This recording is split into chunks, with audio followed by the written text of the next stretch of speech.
কলার মোচা বড়া করে ঝোল, এটা অনেকেই খেয়েছো। কেউ হয়তো কলার মোচাটাকে পোলে বড়া করে ঝোল খেয়েছো, কেউ হয়তো আবার মোচাটাকে গোল গোল করে কেটে ঝোল করে খেয়েছো। কিন্তু আমার রেসিপিটা একেবারেই আলাদা। কলার মোচাটা লম্বা লম্বা করে কেটে ঝোল করতে হবে। এত সুস্বাদু খাবার, সত্যি আমার বাড়ির প্রত্যেকেই খুব ভালোবাসে। এর জন্য কলার মোচাটাকে লম্বা লম্বা করে কেটে নিয়ে একটু ভাপিয়ে নিতে হবে। তারপর ছোট আলু সেদ্ধ করে আলুগুলোকে ভেজে নিতে হবে। আর পিঠালির জন্য ভোগ চাল নিতে হবে, দারুণ একটা সেন্ট হবে তরকারিটা। পিঠালির মধ্যে ওই নুন এবং হলুদ স্বাদ মতো দিয়ে তারপরে ওই সবগুলো বড়া একটা একটা করে ভেজে নিতে হবে। এই রান্নাটা আমি আমার মেজদির কাছ থেকে শিখেছিলাম, আর আমার মেজদি শিখেছিল আমার মার কাছে। অনেককেই দেখি কলার মোচা ঘন্ট করে বা এমনি ওই পোলে বড়া করে ঝোল করে, কিন্তু এই প্রসেসটা শুধু আমার মাকেই দেখেছি করতে। আর আমাদেরও খুব ভালো লাগতো, বাড়ির সবাই এত মানে স্বাদের সঙ্গে খেতাম কি বলবো।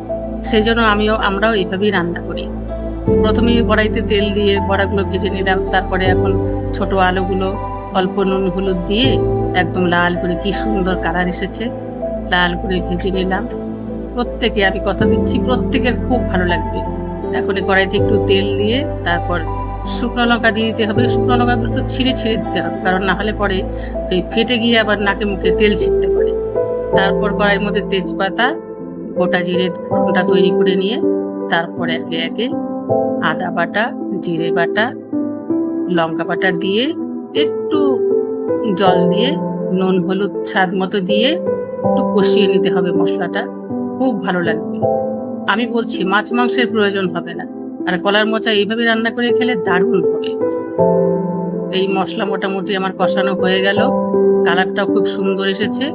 এখন এই ভেজে রাখা আলুগুলো আমি দিয়ে দিলাম কড়াইতে, আর একটু নাড়াচাড়া করে দিতে হবে, আর একটু ভেজে নিতে হবে, তাহলে সেন্ট খুব ভালো আসবে। আপনারা সবাই ট্রাই করবেন। এইবার অল্প পরিমাণে ঝোল দিয়ে দিলাম। ঝোল দিয়ে তারপর একটু ঢেকে দিতে হবে। ঢেকে দিয়ে ঝোলটা একটু ফুটে গেলে তারপরে বড়াগুলো অল্প অল্প করে একটা একটা করে দিয়ে দিতে হবে। ইচ্ছে করলে অনেকে একটু ধনে বাটাও দিতে পারেন, কিন্তু আমি কখনো দিই না। আমি জিরে বাটা দিয়ে রান্না করি, একটা আলাদা সেন্ট হয়। আর ভোগ চালের জন্য মানে তরকারিটার স্বাদই যেন বদলে যায়। এখন মোটামুটি ঝোলটা হয়ে গেল, আর একটু রেখে ঢেকে দিলাম, আর একটু রেখে তারপর আবার দেখলে একটু মোটামুটি হয়ে গেল তরকারি। এখন এর মধ্যে নামানোর আগে একটু স্বাদ মতো গরম মশলা দিয়ে দেব 1 চামচের মতো। তারপরে একটু ঘি দিয়ে দিতে হবে।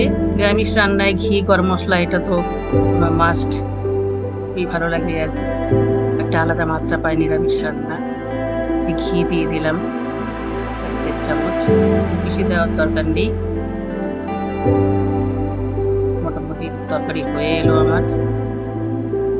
আমি বলছি আপনারা অবশ্যই ট্রাই করবেন, খুব ভালো একটা রেসিপি। যারা বিশেষ করে নিরামিষ খান তাদের জন্য তো ভীষণ ভালো, এবং যারা মাছ মাংস খান আমিষভোজী তারাও মানে খেলে হাত চাটবেন।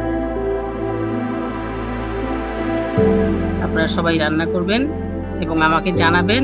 সকলকে থ্যাংক ইউ।